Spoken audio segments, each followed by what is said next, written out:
So when I first got into gardening, I thought, well, I'll grow some stuff that I can eat. So herbs and vegetables were the first thing. Then I was tempted by the foliage of Japanese maples, and that became the second thing. The third thing was probably my hardest transition, which was conifers. When I first started thinking about it, I had heard a lot of people paired Japanese maples with conifers. And if so many people did it, there must be something to it. Started to look into it, but I went into the research with sort of the idea that conifers, well, they look like Christmas trees. This conifer in particular was the first one that totally disproved that theory to me. Pinus densiflora oculus draconis, a red Japanese pine, dragon eye to be specific.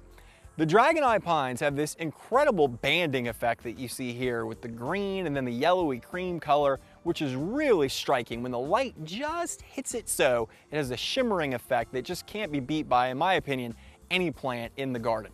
So the Oculus draconis proved to me that conifers didn't all look like Christmas trees first off, although this guy will get pretty good size. Almost 10 plus inches per year of new growth will be put on to form a nice stately tree as he gets a little bit older.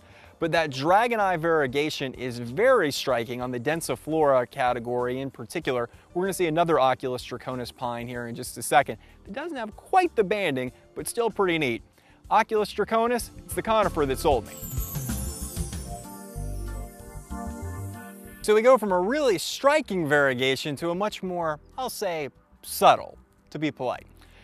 Pinus coreansis oculus draconis, also a dragon eye pine, but in the Korean pine family. Now, clearly, it does not have that same banding effect that the densiflora version does. Now, here's what it does have. The entire Korean pine family has these really awesome long needles, much more so than densiflora, and a bit of almost a drooping needle habit. But here's an interesting note about the variegated pines, the dragon eyes. Depending upon your climate, growing conditions, and sun exposure, the variegation may vary. So you'll see one in one locale and it'll have really great variegation, but in another one maybe not so much. And I think a lot of people get the Pinus coreansis oculus draconis hoping that theirs has some very striking banding, and I've seen some photos of some that clearly do have it. This one so far, not so much, only been on top of this berm for about 8 months or so. So maybe another couple of years we'll start to see a little bit more banding. All right, story time. So there's a local nursery where I get most of my larger conifers that you're seeing from. Now, they have a pretty good selection. They get stuff out from the West Coast. Now, they're also very expensive, so if you're looking for a quick bankruptcy plan, going there might be a good idea.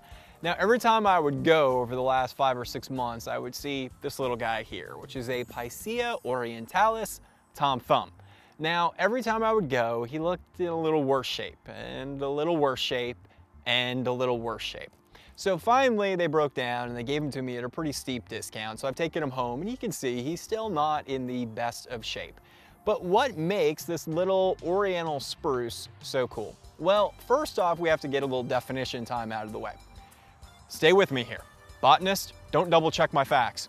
The witch's broom category of conifers and a lot of plants, Japanese maples have witch's brooms as well.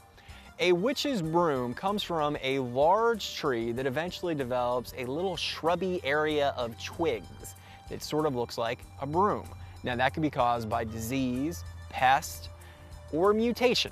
Now the ones that are more in the mutated variety and not by some outside force, just a genetic mutation, can be propagated, meaning little cuttings can be taken from it and then grafted to a rootstock and eventually develop that same shrubby small habit, like you see here with my little friend Tom Thumb.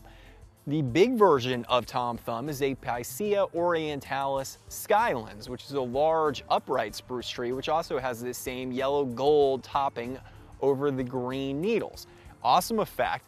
This little guy is a real slow grower. The big skylens a lot faster and a lot taller, so that's where the witch's broom comes from.